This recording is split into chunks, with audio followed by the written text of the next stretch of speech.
It started as a bold challenge.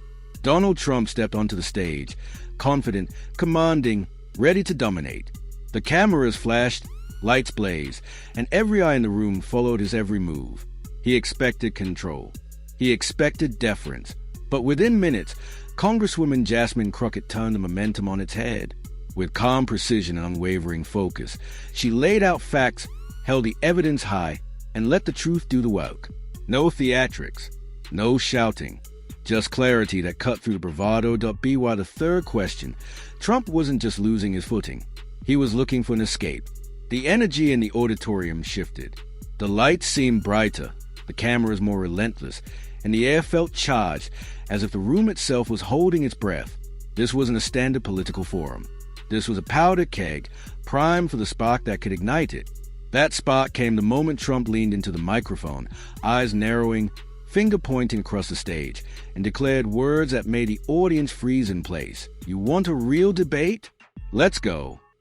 A collective gasp swept through the crowd, caught between shock, anticipation, and disbelief.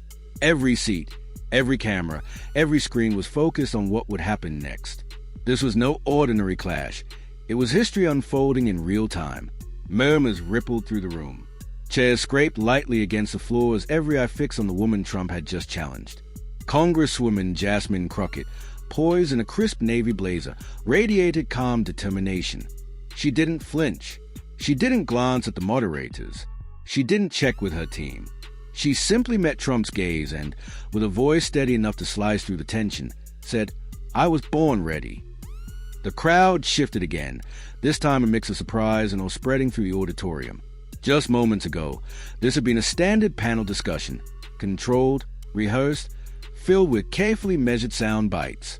Now it had transformed into something unexpected, a live, unscripted showdown between two powerful, very different forces. Trump had dominated the evening until that point, commanding attention with his signature bravado, cutting in with sharp jabs, and steering the pace like a seasoned showman. But he had clearly miscalculated who was sitting across from him. Crockett hadn't spoken much, choosing instead to observe, to measure, to plan. And when the moment arrived, she didn't just respond. She seized it with authority. The moderators exchanged uneasy glances. This wasn't in the script. There were no rules for this kind of confrontation. Yet the audience was captivated, cameras capturing every movement, every word. Even they knew it wasn't their place to intervene. In that instant, the event ceased to be a scheduled discussion. It had become a defining moment, unfolding live, and everyone watching could feel it. Trump sat up straighter in his chair, convinced he had her on the spot. In his mind, he was orchestrating a moment to assert dominance, a classic move. But Crockett remained unshaken. She leaned back, crossed her legs, and waited for the first real question.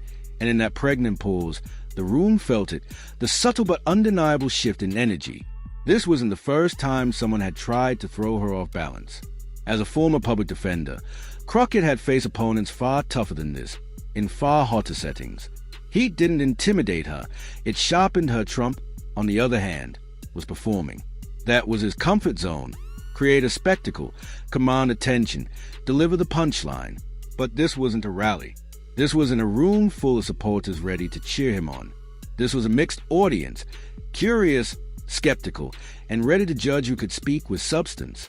And Crockett was ready. The moderator, still recovering from the earlier surprise, leaned forward. "All right," he said cautiously. "If both candidates agree, we'll proceed. Direct debate. First question coming up." The door was open, and Crockett walked through it with calm authority. But this wasn't political theater anymore. This was a real-time clash of ideas, of experience versus spectacle. Trump had years of the spotlight. Crockett had truth built from the ground up, from courtrooms, from overlooked neighborhoods, from the voices of people who felt forgotten. The tension on stage thickened. Trump adjusted his cufflinks, scanning the crowd for energy to ride. Crockett simply met his gaze, unflinching, prepared to turn the spotlight back on him and on the issues that mattered. Crockett didn't move. She wasn't looking for energy. She already had it. This wasn't just a clash of parties or policies. It was a confrontation between two entirely different visions of leadership. The audience sensed it. They leaned in, not because someone yelled louder, but because, For the first time that night, they felt something raw, unpredictable, real. Trump may have thrown the first punch with his challenge, but everyone in the room would soon learn. Crockett wasn't there to spar. She was there to make a point, and she wasn't going to miss. The first question landed like a hammer, echoing through the charged silence. What does it truly mean to fight for the American people? Simple in wording, but heavy in implication. Trump went first. He leaned forward, elbows planted like a seasoned performer, eyes scanning the room. "Nobody," he said with a smirk, "has fought harder for the American people than me. I brought jobs back. I secured the border. I lowered taxes. I told the world we were done being taken advantage of." He paused, letting each point land. "I didn't sit in back rooms and write policy papers. I went out and did it. I fought the media. I fought the bureaucrats. I fought for you." Heads nodded. The tone was familiar, strong, assertive, absolute. This was Trump at his element. Confident, commanding, the master of the spotlight. Then the room turned to Jasmine Crockett. She didn't rush. She didn't adjust her MIC or strike a pose. She simply sat upright, exhaled, and spoke in a calm, steady voice. "Fighting for the people means showing up when no one's watching," she said. "It means being there when the cameras aren't rolling. Not to take credit, but to take responsibility." The room quieted. She wasn't speaking in slogans. She was speaking in experience. "I grew up in a neighborhood where politicians came by only when it was time to ask for votes. They'd smile, take pictures, then disappear. I remember watching my mom take double shifts at a hospital just to keep the lights on. I remember classmates who were smarter than me but never made it because they didn't get the same chances. That's what shaped me." Her voice didn't waver. It didn't need to. Before I ever sat in Congress, I was a public defender. I wasn't making big speeches. I was in courtrooms every day trying to keep young black men from disappearing into a system that never saw their humanity. She glanced at Trump. "You say you fought for the people, but you fought from the top. I've been fighting from the bottom." The sentence landed like a weight. A beat of silence followed, not from confusion or boredom, but from truth. Trump shifted, caught off guard. His usual arsenal of comebacks and showmanship didn't fit here. Crockett hadn't insulted him. She had simply drawn a line.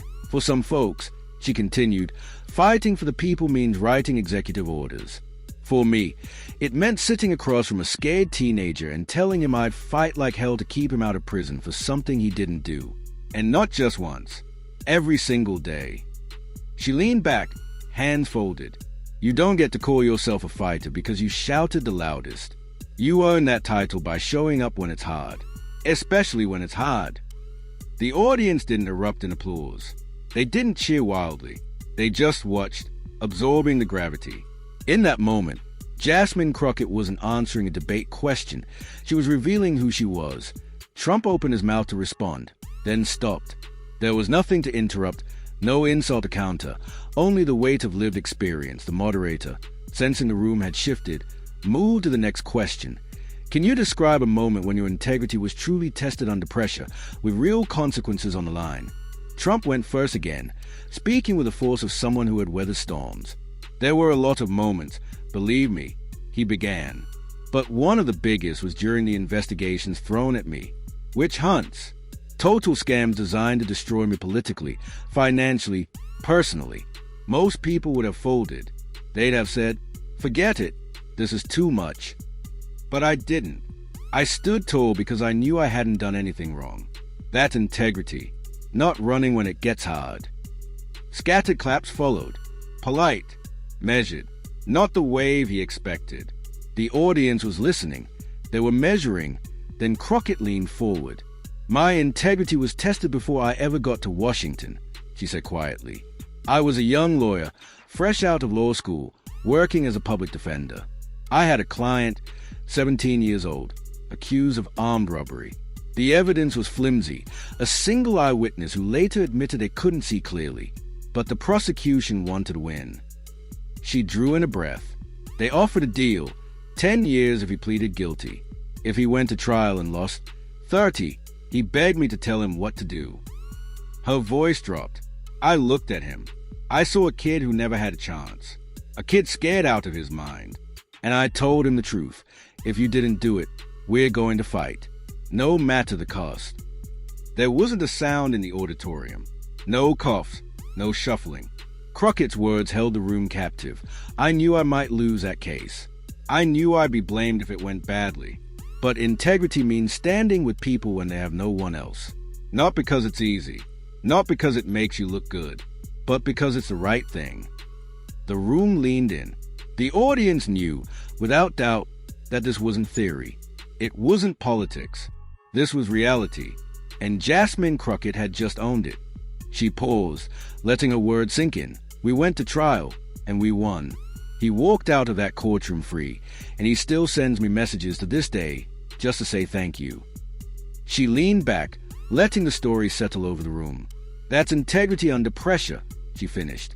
Not because someone's watching, not because your name's on a building, but because someone's life is in your hands. The impact was immediate and undeniable. Trump, usually quick to retake control, remained still. It wasn't that he didn't have something to say. It was that Crockett's answer wasn't political. It was personal, unrehearsed, unfiltered. You can't argue with a lived moment like that. You can only listen. And the audience was doing exactly that. Even those who came expecting fireworks were struck by something deeper, vulnerability paired with strength. Crockett hadn't raised her voice. She hadn't insulted anyone, but she had shifted the room again, simply by being real. Trump tried to regain footing. I admire that story, he said with a forced smile. But being president is a lot bigger than one case. We're talking about countries, armies, trillions of dollars. That's real pressure. Crockett nodded.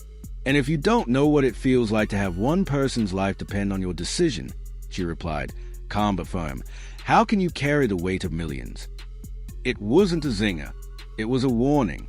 And this time, Trump didn't respond to IT was the third question. And though no one knew it yet, this would be the moment Donald Trump's confidence finally cracked on a moderator, now fully aware of the stakes.